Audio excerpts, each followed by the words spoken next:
It's springtime, and those of you that are not full-timers are getting that camper out, the RV out, the tent out, and getting ready to go. And as you're thinking about those things that you'd like to do, we put together a video to show you some of our top and best things that we've done this year. You know, it has been an incredible year, and we have traveled the country. I think we're in 25 or 26 states now. We're over 20,000 miles and a lot of days at a lot of campgrounds. So today we're going to talk about the best road that we've traveled on. We're going to talk about the best campground, the best area, the best, most inspiring story we've heard this year, and so much more. So here we go. This is just a list of our best of for this last year.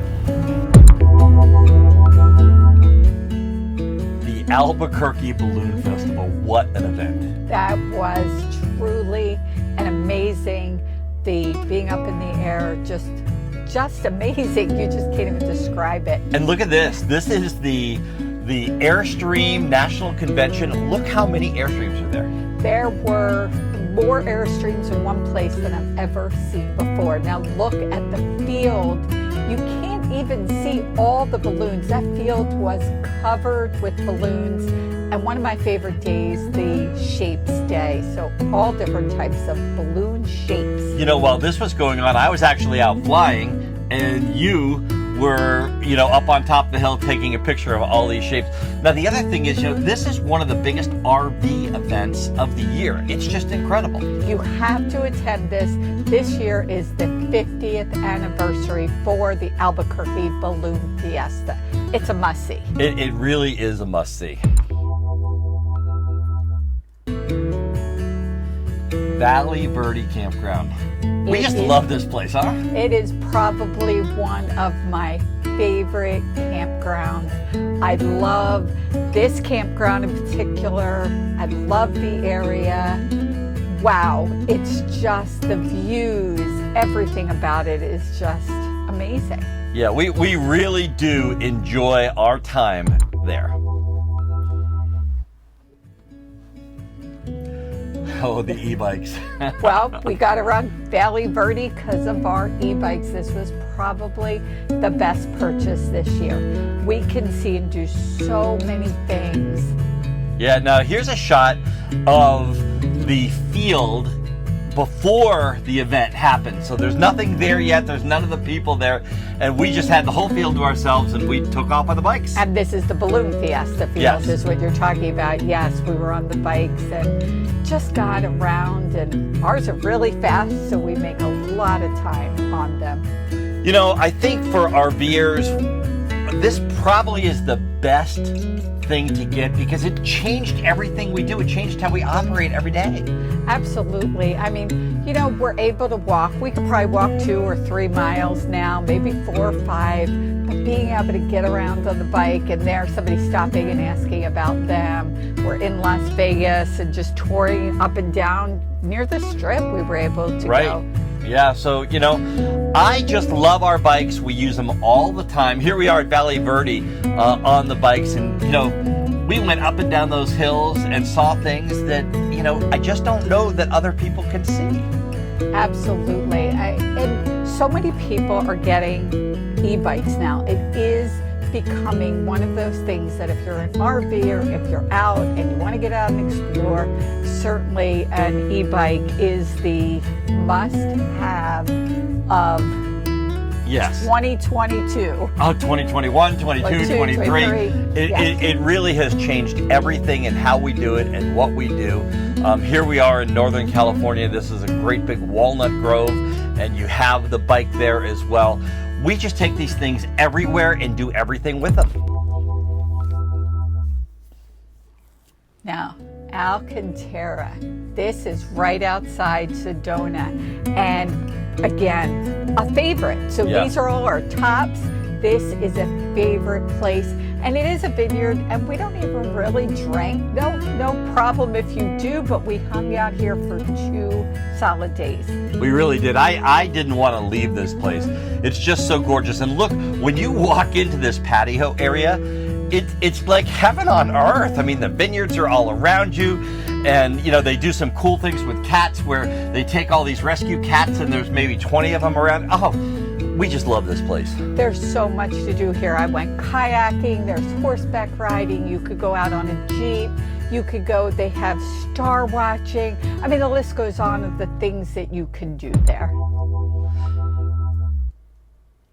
Let's talk about memberships. So, you know, when you talk about RV memberships, and there's a lot, there's Harvest Host, there's all kinds of things, but right now we're going to talk about 1,000 Trails, and we've spent in the last 8 months 118 nights. And our cost, we bought the camping pass because we wanted to check it out, so it was $499. We did buy a zone pass. So you get one zone, and then we bought one additional zone. We added the extra zone. And we're going to add another one tomorrow. Exactly, $65.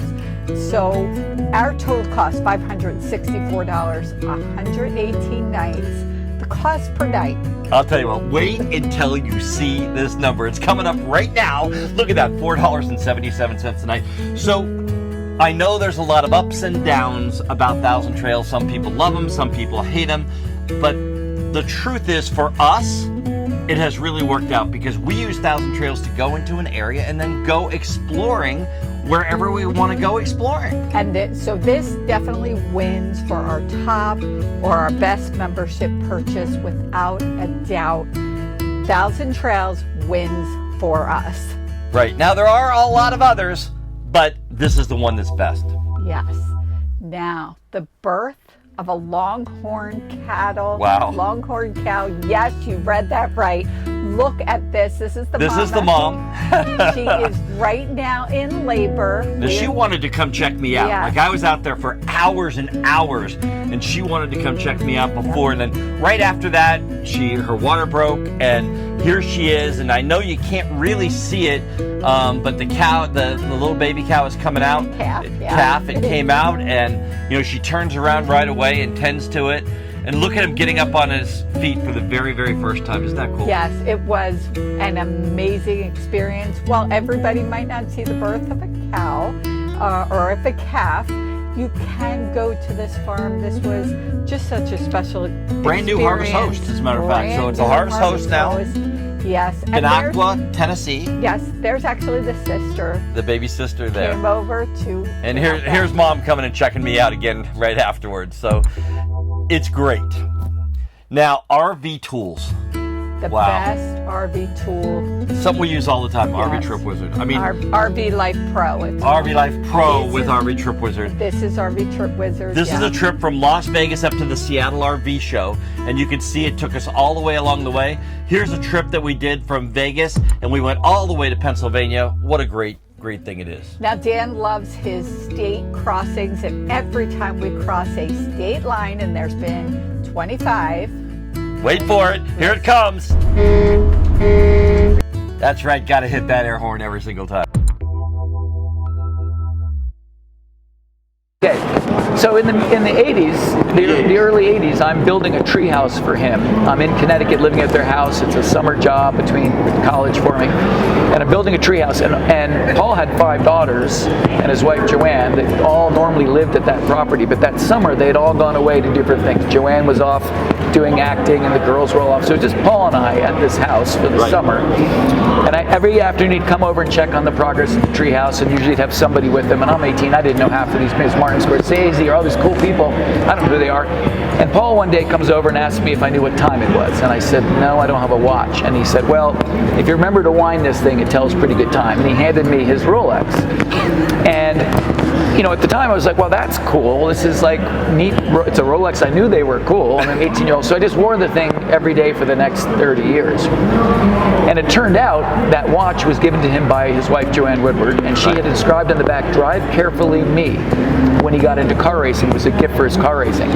So the reason he gave it to me that summer, I don't know all the details. I mean, we had a nice friendship. But Joanne had replaced it with a new one that said, drive slowly, Joanne.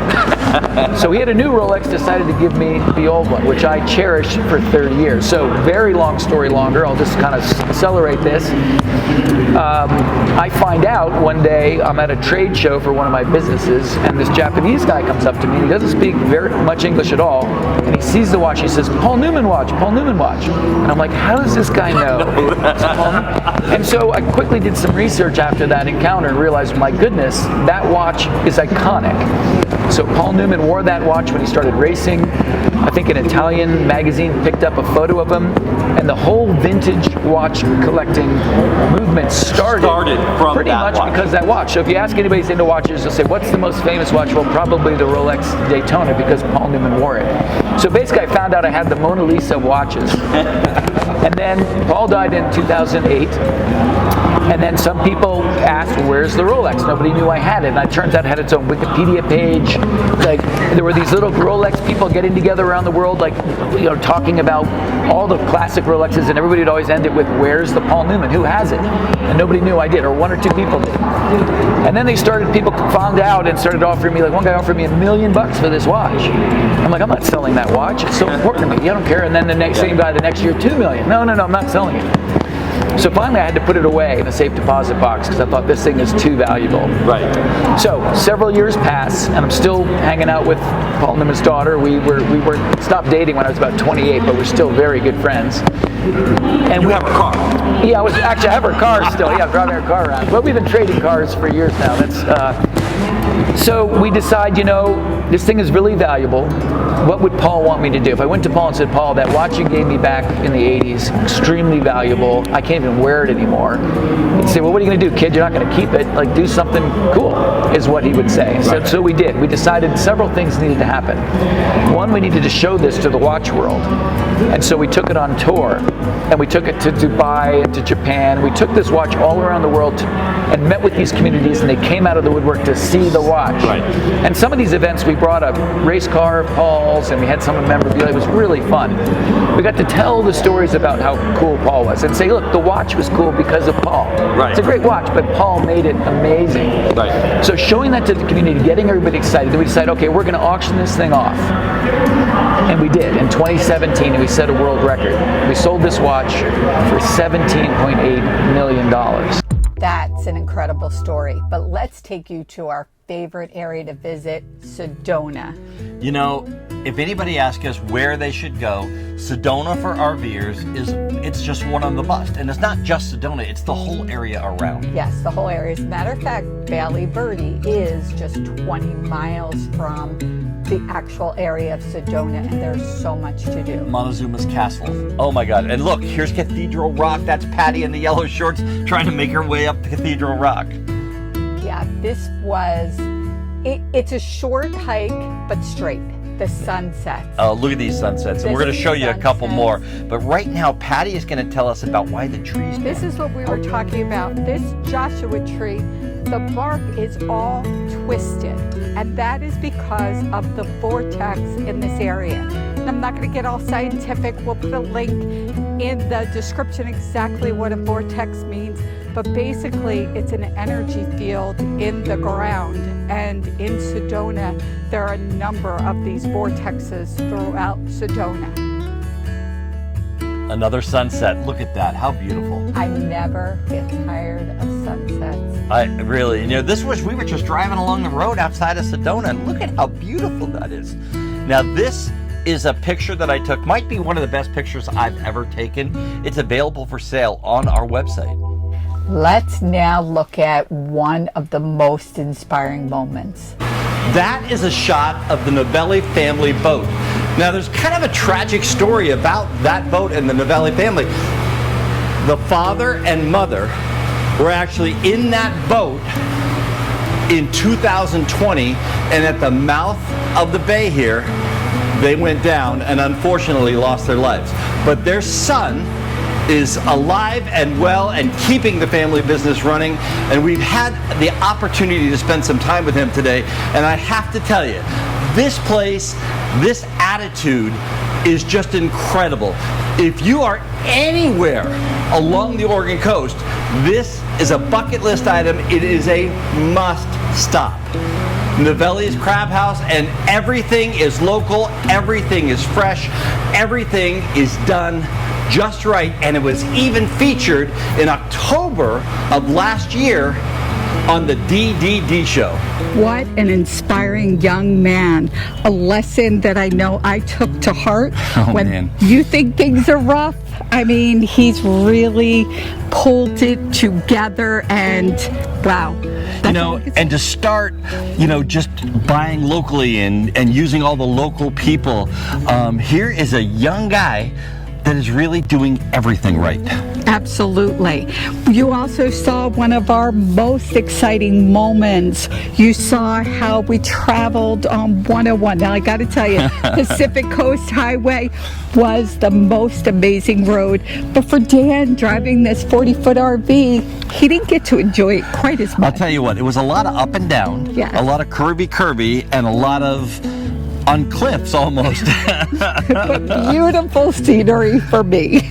I know, it really is an incredible drive, and if you have the opportunity to do it, you know, but overall, I think that the one thing that every RVer should do is go to the Albuqurque Balloon Fiesta. Absolutely. This year is the 50th anniversary, and it's going to be bigger and better than ever.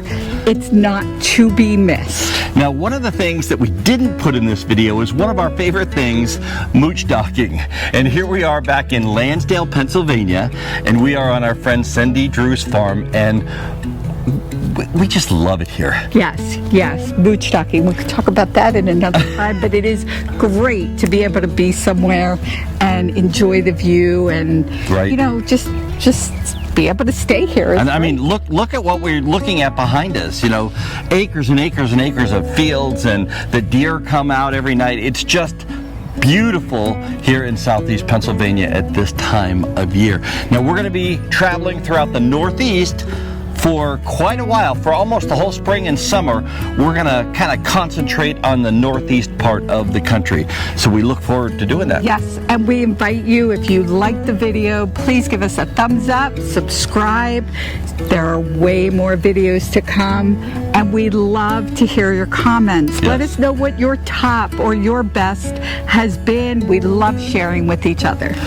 From Lansdale, Pennsylvania, on this beautiful, beautiful farm, I'm Dan Hunt with my incredible wife, Patty Hunt, saying have a great rest of today. And an even better day tomorrow.